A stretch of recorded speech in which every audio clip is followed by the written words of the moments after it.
चीज पास्ता, आओ आओ प्यारे प्यारे बच्चों, आओ स्वादिष्ट चीज पास्ता। जैसे ही गरीब सूरज पास्ता लेकर आया, सभी घरों के बड़े क्या बच्चे सब ललचाए हुए दौड़े दौड़े चले आए। उनमें से एक सुधा थी, उसने मुस्कुराकर पूछा, आज आने में बड़ी देर लगा दी सूरज भैया। मेरा मुन्ना सुबह से आपकी ही बाट जो रहा था। जब से इसकी जुबान पर अपना चीज पास्ता का स्वाद क्या लगा है, बड़ी ही चटोरी जीभ हो गई है इसकी। मुझे चीज पास्ता खाना है, चीज पास्ता खाना है, जल्दी से दो ना।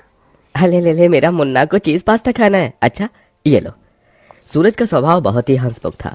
यूं तो उसने अपनी जिंदगी में धन तो नहीं कमाया था, मगर लोगों से प्यार और इज्जत बहुत कमाई थी। मगर ये आज की इस दुनिया का कड़वा सच है। ये दुनिया इज्जत भी उसी को करती है जिसके पास दौलत हो। सूरज के परिवार में बस उसकी बहन अवनी थी, जिसमें सूरज की जान बसती थी। वो बहुत छोटा था जब सिर से माँ बाप का साया भी उठ गया था। ऐसे में सूरज की पढ़ाई लिखाई छूट गई और गुजारे के लिए वो चीज पास्ता बनाकर गली गली में घूमकर बेचा करता।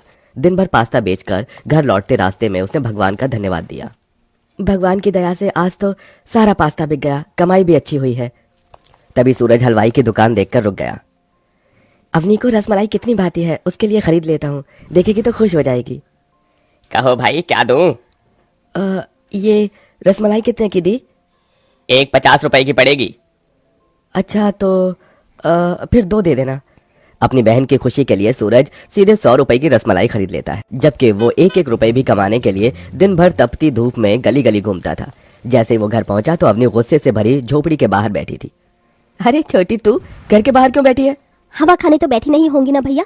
आपने बिजली का बिल नहीं भरा है, इसीलिए लाइट काट दी गई है और घर में एक मोमबत्ती भी नहीं है। पता नहीं कैसे गरीब भाई की बहन हूँ मैं। अवनी का ये कहना सूरज के दिल पर जा लगा। फिर भी उसने मुस्कुराकर कहा, अच्छा ये सब छोड़, ये देख मैं तेरे लिए तेरी मनपसंद रसमलाई लाया हूँ, खा ले मेरे लिए। मुंह खोल मेरी प्यारी बहन। अवनी ने जैसे ही रसमलाई खाई तो गुस्से से उसे थूक दिया। अथू!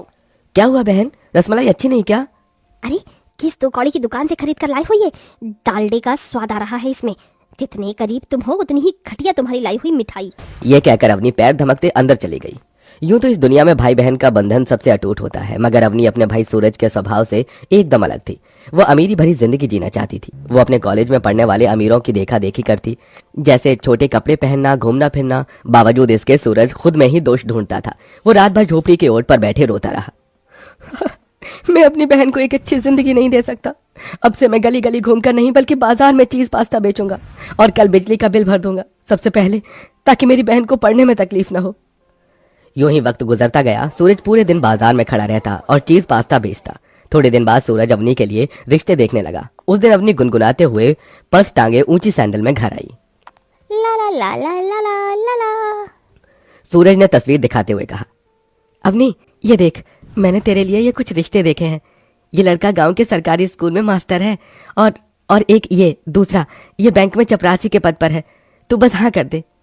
तस्वीर देखकर अवनी ने दांत पीस लिए और बौखला कर बोली, मुझे तुमसे यही उम्मीद थी भैया, तुम मेरे लिए ऐसा ही कोई गया गुजरा रिश्ता ढूंढोगे। मगर एक चपरासी या मामूली से स्कूटर मास्टर से मैं शादी करके अपने आगे की सारी जिंदगी गरीबी में नहीं बिताना चाहती। मैंने अपने लिए लड़का ढूंढ लिया है और उसी से शादी करूंगी। अपनी बहन के इस फैसले को सुनने के बाद भी उस गरीब भाई ने मन के गमों को होठों पर आने नहीं दिया। अरे कौन वो खुश नसीब जिसे मेरी बहन ने चुना है? रोहित नाम है उसका, बिजनेसमैन है, नौकर चाकर है, कई कई गाड़ियां हैं उसके। घर में देखो तो पता चले भैया। तुम तो पास्ता बेचकर भी मुझे इस गरीबी के सिवा कुछ दे नहीं पाए। बस मेरी शादी अच्छे से कर देना, इतना तो कर ही सकते हो अपनी छोटी बहन के लिए।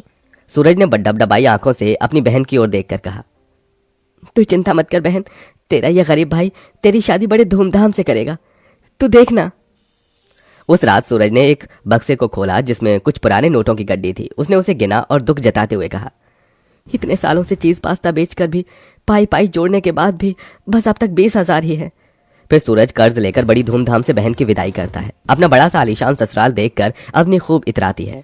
आखिर आज मेरा सपना पूरा हो गया। आज मैं इतने अमीर घर खानदान की बहू बन गई। अपर्णा ने अवनी का स्वागत किया। आओ अपर्णा बहू, इस खानदान में तुम्हारा स्वागत है। अगले दिन रोहित ने अवनी से कहा, अपनी आज तुम पगफेरे के लिए अपने घर चल रही हो ना? रोहित मेरे जाने का बिल्कुल मन नहीं है। पर भैया तुम्हारी राह देख रहे होंगे। अपनी थोड़ी देर की तो बात है। थोड़ी ही देर में महंगी सी गाड़ी गरीब सूरज के द्वार पर आई, जहां अंदर सूरज चूल्हे के धुएं में पास्ता बना रहा था। आज तो कितनी देर हो गई, बस चीज डालना रह गया। हो गया पास्ता तैयार, अभी बेचने भी जाना है।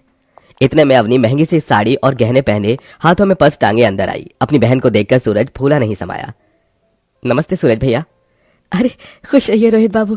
अवनी मेरी बहन, आजा आजा बैठना। तभी अवनी ने घमंड से भरे अंदाज में कहा। कहाँ बैठूं? इस झोपड़पट्टी में बैठने के लिए कुर्सी भी तो नहीं है। इस फटीचर चटाई पर मैं नहीं बैठूंगी। मेरा यहाँ दम घुट रहा है रोहित, मुझे घर ले चलो प्लीज। अपनी बहन के हाथों हुए अपमान से उस गरीब भाई का दिल छलनी छलनी हो गया। फिर भी उसने कहा, बहन शादी के बाद पहली बार अपने गरीब भाई के घर आई है, खाकर जा, ये देख मैंने चीज पास्ता बनाया है। बड़े ही प्यार भरे मन से सूरज ने एक कटोरी में अपना बनाया चीज पास्ता उसकी ओर बढ़ाया, पर अवनी ने मना कर दिया। भैया अपना ये गरीबों वाला चीज पास्ता तुम ही खाओ। आज तुम्हारी बहन की इतनी हैसियत है कि मैं 5 स्टार और 7 स्टार होटल में खाना खा सकती हूँ। और जब तुम्हारा मन भर जाए ना तो ये गली गली घूमकर अपना पास्ता बेचने से तो फिर आ जाना मेरे घर। तुम्हें ड्राइवर की नौकरी पर रख लूंगी। चलो रोहित। इस अपमान के बाद सूरज का मन चीत्कार करने लगा। उसकी आंखों से झरझर आंसुओं की बौछार गिरने लगी। आज मुझे मेरी बहन ने ये सबक दिया है कि इस दुनिया में जिसके पास पैसा है उसी की इज्जत है। अब मैं भी अमीर बनूंगा। अपनी अमीर बहन के हाथ हुए अपमान को सूरज भूल नहीं सका और उसने खुद को मेहनत की भट्टी में झोंक दिया। वो कड़ी मेहनत करके एक सवेरे चीज पास्ता बेचने निकला। चीज पास्ता खा लो, चीज पास्ता, गर्मा गर्म स्वादिष्ट चीज पास्ता। अरे भाई 1 प्लेट चीज पास्ता देना। 1 प्लेट चीज पास्ता मुझे भी देना। जी भैया अभी देता हूँ। धीरे धीरे उसका छोटा मोटा पास्ते का ठेला दुकान और फिर नामी रेस्टोरेंट में बदल गया। अब तो जैसे हर जुबान पर कल के गरीब सूरज के चीज पास्ता का स्वाद चढ़कर बोलता। उसके पास घर, बंगला, गाड़ी सब हो गया। फिर एक दिन आंखों में आंसू लिए अपनी एक पुरानी सी फटेहाल साड़ी में मुरझाए चेहरे के साथ अपने भाई के घर आई। भैया मेरा सब कुछ लुट गया, कारोबार डूब गया भैया। मैं हमारा घर नीलामी हो गया। बहुत गरीबी और बदहाली में जी रहे हैं हम। आपकी ये गरीब बहन बहुत परेशान है। अपनी बहन की बुरी हालत देखकर सूरज अपमान के वो दिन भी भूल गया। उसने डबडबाई आंखों से कहा, चुप हो जा अवनी, रो मत। बहन तेरा भाई अभी जिंदा है तेरे लिए। मगर बहन हमेशा याद रखना, कोई भी काम छोटा या बड़ा नहीं होता। देख कल अपने भाई के जिस काम को तू छोटा कहकर गई थी, आज उसी चीज पास्ता के मेरे कई रेस्टोरेंट हैं और मेरा सब कुछ तेरा ही तो है। इतना सब हो जाने के बाद अपने भाई के मन में अपने लिए स्नेह देखकर अवनी अपने भाई के गले लगकर गुजरे पल क्षणों को याद करके बस रोती ही गई। भैया मुझे माफ कर दो, मैंने जो आपका दिल दुखाया है। सूरज ने सब भूलकर बदहाली में अपनी बहन की मदद की। मगर याद रखिए, वक्त बनते और बिगड़ते देर नहीं लगती, क्योंकि ये किसी एक का होकर कभी नहीं रहता।